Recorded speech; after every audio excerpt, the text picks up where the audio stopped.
నమస్తే. ఇవాళ మన స్టూడియోలో ప్రముఖ ఆధ్యాత్మికవేత్త, జ్యోతిష్య వాస్తు పండితులు బ్రహ్మశ్రీ డాక్టర్ నాయకంటి మల్లికార్జున శర్మ గారు ఉన్నారు.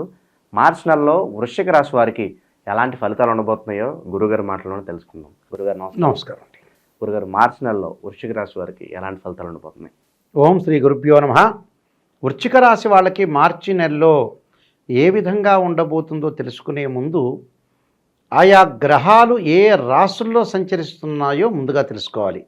ఇవన్నీ కూడా గోచారీత్యా ఫలితాలు అనేవి ప్రజలందరూ కూడా గుర్తుపెట్టుకోవాలి. అయితే ఇక్కడ గురు వృషభ రాశిలోను, మిథునంలో కుజుడు, కేతు కన్యారాశిలో, శని కుంభరాశిలో మార్చి 29వ తారీఖున సంచారం చేయటం, మార్చి 29వ తారీఖున రాత్రిపూట నుంచి శని కుంభరాశి నుంచి మీనరాశిలోకి సంచారం చేయటం, కుంభంలో రవి, అలానే రవి కూడా ప్రథమార్థంలో మనకి కుంభరాశిలో సంచారం చేయటం, ద్వితీయార్థంలో మీనరాశిలోకి మారటం, రాహువు శుక్రుడు బుధుడు మీనరాశిలో సంచారం చేస్తారు. ఇవి గ్రహస్థితి. ఏదైనా సరే ప్రేక్షకులు ఏంటంటే గుర్తుపెట్టుకోవాల్సింది ఏంటంటే ఇవన్నీ కూడా గోచారీత్యా చెప్పబడే ఫలితాలు. జన్మజాతకం అనేది వేరు. జన్మజాతకం అంటే ఏంటంటే ఒక చెట్టు కింద ఉన్న వేళ్ళని జన్మజాతకం అంటారు. పైన ఉండే కొమ్మలనేవి ఉంటాయి చూసారా, అవి గోచారీత్యా చెప్పబడే ఫలితాలు, అంటే రాశి ఫలితాలు అని అర్థం. ఏదైతే వింటర్ సీజన్లో, రైన్ సీజన్లో ఉంటాయి, సమ్మర్ సీజన్లో ఆకులు రాలిపోతాయి. అలానే ఈ ఆకులు కూడా, ఈ గ్రహాలు కూడా ప్రతి నెలా కూడా రొటేట్ అవుతూ ఉంటాయి ఆస్ట్రానమీ ప్రకారం. ఆ రొటేట్ కావడంలో మారిపోతాయి. వీళ్ళు నాకు ఈ నెలలో ఇలా జరిగింది కదా అని మానసికంగా అశాంతిగా ఉండాల్సిన పని లేదు. పక్క నెల మంచి జరగచ్చు. ఒకవేళ బర్త్ చార్ట్లో బాగుందనుకోండి, ఇవన్నీ కూడా ఓవర్కమ్ చేయొచ్చు. అలానే ప్రజలందరూ కూడా ఎవ్వరు కూడా ఏ రాశి వాళ్ళు కూడా ఆందోళన చెందాల్సిన పని లేదు. మన పని మనం చేసుకోండి. భగవంతుని ఆరాధన చేయండి. మనలో తప్పుని కరెక్షన్ చేసుకోండి. ఇంతే. మూడే ప్రయత్నాలు చేస్తే సూపర్ స్టార్లు అయిపోతారు వీళ్ళు. అలాంటి ఆలోచనలు చేసుకోవాలి. Come to the point. వృశ్చిక రాశి దగ్గరికి వచ్చేటప్పటికల్లా సప్తమ స్థానంలో గురువు, యథావిధిగా సప్తమంలో గురువు ఉన్నాడు. వృశ్చిక రాశి వాళ్ళకు ప్రతి నెలలో కూడా అలానే ఉంటాడు. ఈ గురువు వల్ల ధనధాన్య వృద్ధి కలుగుతుంది. సకల ఐశ్వర్య ప్రాప్తి కలిగే అవకాశాలు ఎక్కువ ఉంటుంది. ఫైనాన్షియల్ పరంగా గ్రోత్ సాధించే అవకాశం ఉంటుంది. వృత్తి, ఉద్యోగ, వ్యాపార రంగాల్లో విశేషంగా కృషి చేసి జీవితానికి ముందుకు తీసుకువెళ్ళే అవసరమైన శక్తియుక్తులు కలిగి ఉంటారు వీళ్ళు. అంటే శక్తి కావాలిగా, ఒక పవర్ అనేది కావాలిగా. మనం చెయ్యాలంటే ఏంది, నిలబడాలంటే ఒక పవర్ ఉండాలి. ఆ పవర్ అనేది గ్రహాలు, భగవంతుడు, మన నిర్ణయాన్ని బట్టి కూడా ఉంటుంది. కేవలం దేవుడే కాదు, ఇక్కడ మన నిర్ణయాన్ని కూడా అనుసరించి ఉంటుంది. అయ్యా నేను ఇన్నిసార్లు 15-20 సార్లు తిరుపతికి వెళ్ళాను, 20 సార్లు శ్రీశైలం వెళ్ళాను, నేను నిద్రపోతున్నాను పని చేసుకోకుండా అంటే ఏం కాదు పని.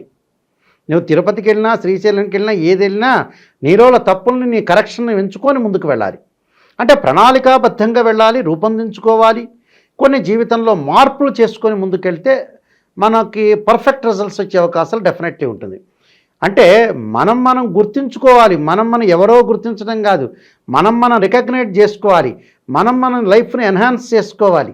చేసుకుంటే అప్పుడు 50-60% మనం ముందుకు వెళ్ళిపోయినట్టే. అది ఎవరో వస్తారు, ఏదో చేస్తారనేది ఏమి లేదు అక్కడ. ఎవరూ రారు, ఏది చెయ్యరు. అది సత్యం. అది చేస్తామని అనుకోవటం అనేది భ్రమలో ఉన్నట్టు అర్థం.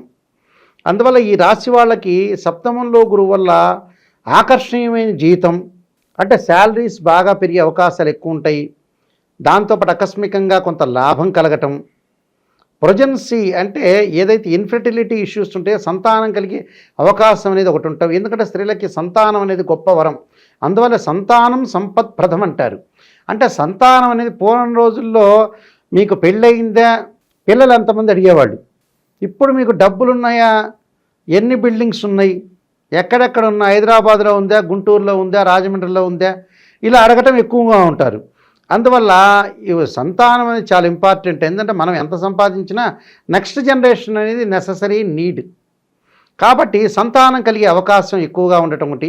వాహనాలు కొనుగోలు చేయటం, అలానే టీచర్స్కి, లెక్చరర్స్కి కొంత అనుకూలంగా ఉండటం, వాళ్ళ ఉద్యోగ ధర్మాన్ని బాగా కాపాడే అవకాశాలు ఎక్కువగా ఉండటం, అలానే విద్యార్థులకు చదువు పట్ల ఆసక్తి పెరిగే అవకాశం ఉండటం, అలానే ఉద్యోగంలో ప్రమోషన్లు వచ్చి స్థానచలనం జరిగే అవకాశాలు కూడా ఎక్కువగా ఉంటాయి.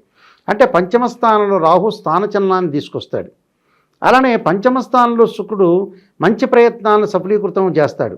అంటే మంచి ప్రవర్తన కలిగిన అమ్మాయి కానీ, మంచి ప్రవర్తన కలిగిన అబ్బాయి కానీ సుసంపన్నమైన కుటుంబం నుంచి వచ్చే అబ్బాయి కానీ సుసంపన్నమైన కుటుంబం నుంచి వచ్చిన అమ్మాయి కానీ వచ్చే అవకాశాలు ఎక్కువ ఉంటాయి. అలానే ప్రేమించుకున్న వ్యక్తులు ఎవరైతే పర్సన్స్ ఉంటారో వాళ్ళకి ప్రేమ వివాహాలు జరిగే అవకాశం ఎక్కువగా ఉంటుంది. ప్రేమ వివాహం అనగానే చాలామంది కూడా పెద్దలు కుదిరిచ్చే వివాహంలో లోటుపాట్లు ఉంటాయి, ప్రేమించిన వ్యక్తుల్లో కూడా లోటుపాట్లు ఉంటాయి. దాన్ని ఆచితూచి అడుగు వేసుకోవాలి. ఎలాంటి వాళ్ళు, ఎలాంటి క్యారెక్టరు ఏమిటి, అసలు ఆ అబ్బాయి మనల్ని బాగా చూస్తాడా, అమ్మాయి బాగుంటుందా, లేకపోతే ఆ క్యారెక్టర్ ఎలాంటిది. సరే, డబ్బు ఫైనాన్షియల్ పరంగా పక్కన పెట్టిన తర్వాత వాళ్ళ యొక్క క్యారెక్టర్, అంటే మనం నడుస్తూ ఉంటే మన నీడ ముందు ఉంటుంది. యాక్చువల్గా మనం ఎండలో వెళ్తున్నాం అనుకోండి, మనకంటే ముందు నీడు ఉంటుంది, అంటే మనదే క్యారెక్టర్ ముందుంటుంది అని అర్థం. అంటే చాలా జాగ్రత్తగా ఉండాలని అర్థం. అంటే జీవితంలో ఏదైతే మనకు భగవద్గీతలో చెప్పారో చూసారా, శ్రీకృష్ణ భగవానుడు అర్జునుడు మధ్యలో ఉంటాడు, బాబాయిలు ఉంటారు, పెదనాన్నలు ఉంటాడు, అందరూ ఉంటారు చుట్టుముట్టి. అయ్యో నేను భయపడుతున్నా కృష్ణ అని అర్జునుడు అంటాడు. బాబాయిలు ఉన్నారు, పెదనాన్నలు ఉన్నారు, మేనమామలు ఉన్నారు, వీళ్లతో నేను యుద్ధం చేయగలనా అంటాడు. చేయటం కాదయ్యా, యుద్ధం నువ్వు చేయకపోతే వాళ్ళు వచ్చి నిన్ను చంపేస్తారంటాడు. నిన్ను వాళ్ళు వచ్చి చంపుతారని చెప్తారు. అలానే సమాజంలో కూడా చుట్టూ చూడాలి పరిసర వాతావరణాన్ని. ఎలా అనుకుంటున్నారు, నా గురించి ఎలా అనుకుంటున్నారు, ఏమనుకుంటున్నారు, ఇన్వెస్టిగేషన్ డిపార్ట్మెంట్ లాగా ఇలాంటివి కూడా ఆలోచన చేయాలి ఈ రాశి వాళ్ళు. చాలా శ్రద్ధగా వాళ్ళు ఉద్యోగం చేస్తున్నా, వ్యాపారం చేస్తున్నా ఇలాంటి ఆలోచనలు కూడా మనిషికి కలగాలి. కలిగితే బాగుంటుంది వాళ్ళకి. అందువల్ల వీళ్ళకి ముఖ్యంగా వృశ్చిక రాశి వాళ్ళకు వచ్చేటప్పటికల్లా స్థానచలనము, కొన్ని మార్పులు జరుగుతూ ఉంటాయి. ఆ స్థానచలనం జరగటము, స్థానచలనం జరిగిన ఉద్యోగంలో ప్రమోషన్లు రావటం, అక్కడ వాతావరణాన్ని కొంత తట్టుకోలేకపోవటం, మనశ్శాంతి జరిగే అవకాశాలు ఉంటాయి. మనశ్శాంతి కాదు, ఏ ఊరైతే ఉంటుందో మనం ఆ ఊరిలో ఉండాలి, ఆ ఊరే గొప్పదనుకొని జీవిస్తూ ముందుకు వెళ్ళాలి. అది కూడా నోట్ చేసుకోవాల్సిందే పాయింట్. ప్రతిదీ మనకు అందుబాటులో రావాలంటే జీవితంలో ఎప్పుడు అందుబాటులో ఉండదు.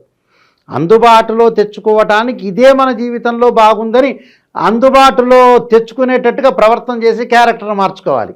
ఒక వస్తువు లేదు, ఇంకో వస్తువు తింటున్నాం, ఇదే మంచిదయ్యా, కింద వాళ్ళకి అసలు లేదు కదా అనుకోండి, మనం ఫ్యాన్ కింద కూర్చున్నాం. ఫ్యాన్ లేని వాడు చాలామంది ఉంటారు, ఏసీ లేని వాళ్ళు. పర్లేదులే, వాళ్ళకంటే మనం డెవలప్మెంట్ అయ్యామని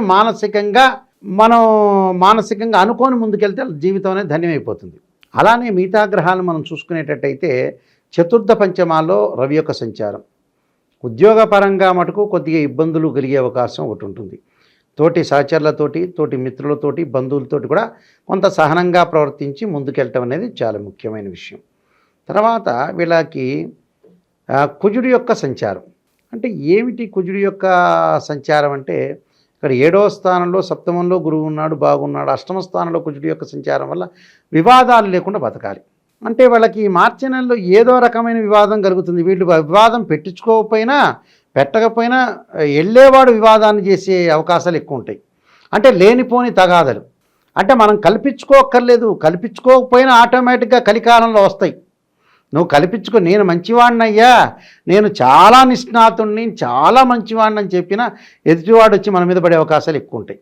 ఇలాంటి సంఘటనలు, ఇన్సిడెంట్స్ చాలా ఉన్నాయి దేశంలో.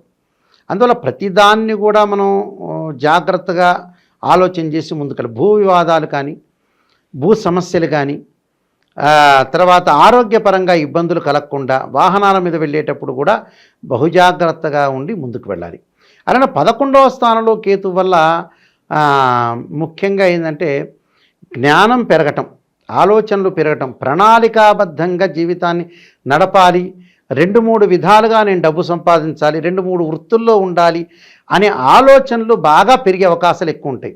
అంటే తాను జీవితాన్ని మలుచుకునే అవకాశాలు మటుకు ఏర్పడతాయి. ఆ అవకాశాన్ని అందిపుచ్చుకోవాలి. లక్ష్మీదేవి వస్తుంటే డోర్ వేయకూడదు. ఎక్కడొచ్చింది మన కర్మ, మనకి ఇంతే ఉంది, ఇలాంటివన్నీ వేదాంత ధోరణి.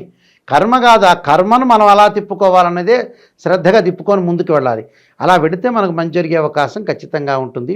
అయితే ముఖ్యంగా ఏమిటంటే ఈ 1వ వారంలో కొంత దేశ సంచారం చేయటం, స్థానచలనము, రుణబాధలు కలిగే అవకాశాలు ఎక్కువ ఉంటాయి. 2వ వారంలో బలమైన కార్యక్రమాలు, శరీర సౌఖ్యము, 3వ వారంలో జయం కలిగే అవకాశం ఉంటుంది. అలానే 4వ వారంలో ప్రతి పనిలో కూడా శ్రద్ధ పెట్టడం, శారీరక శ్రమతోటి వాళ్ళ యొక్క గుర్తింపు అనేది లభించే అవకాశం ఉంటుంది. ధనధాన్య సమృద్ధి కలిగే అవకాశం ఎక్కువ ఉంటుంది. అలానే ప్రతి విషయంలో కూడా కొద్దిగా ఆలోచన చేసే అవకాశాలు ఉంటాయి. అయితే ఆర్థోపెడిక్ సంబంధించిన డిసీజ్ అంటే ఎముకలకు సంబంధించిన వ్యాధులు ఇలాంటి ఉన్న వ్యక్తుల మటుకు, దీర్ఘకాలిక వ్యాధులు ఉన్న వ్యక్తుల మటుకు కొద్దిగా అజాగ్రత్త లేకుండా జాగ్రత్తగా ఉండి డాక్టర్ గారు చెప్పిన నియమాలు, భగవంతుడి యొక్క ఆరాధన చేస్తే మంచి జరుగుతుంది. అలానే కొన్ని ప్రత్యేకంగా రెమెడీస్ చేసుకోవటం మంచిది. గురుగారు, వృశ్చిక రాశి వారు ఎలాంటి రెమెడీస్ చేసుకోవడం ద్వారా మంచి ఫలితాలు పొందడానికి ఆస్కారం ఉంటుందంటారు? వీళ్ళు తప్పకుండా చేయాల్సింది శరీరే జర్జరీభూతే వ్యాధిగ్రస్తే కళేబిరే ఔషధం జాహ్నవీతోయం వైద్యో నారాయణ హరి అనే మంత్రాన్ని, ఆరోగ్యం బాగుండటానికి ఈ మంత్రాన్ని చదవటం ఒకటి. అలానే నాగరాజాయుద్ధే పృథ్వీధరాయ ధీమే తన్నో సర్ప ప్రచోదయాత్ అనే మంత్రాన్ని చక్కగా చదువుకోవాలి. సర్పదేవతను ఆరాధన చేయాలి, నాగరాజును ఆరాధన చేయటం, వీలైతే పుట్టలో పాలు పోయటం, భగవంతుడి యొక్క నామస్మరణ చేయటం వల్ల కూడా వీళ్ళకి మంచి సుఫలితాలు జరిగే అవకాశం ఖచ్చితంగా ఉంటుంది. మార్చి నెలలో వృశ్చిక రాశి వారికి ఎలాంటి ఫలితాలు ఉంటాయి, ఎలాంటి రెమెడీస్ చేసుకోవాలి, చాలా చక్కగా వివరించారు గురుగారు. ధన్యవాదాలు. నమస్కారం.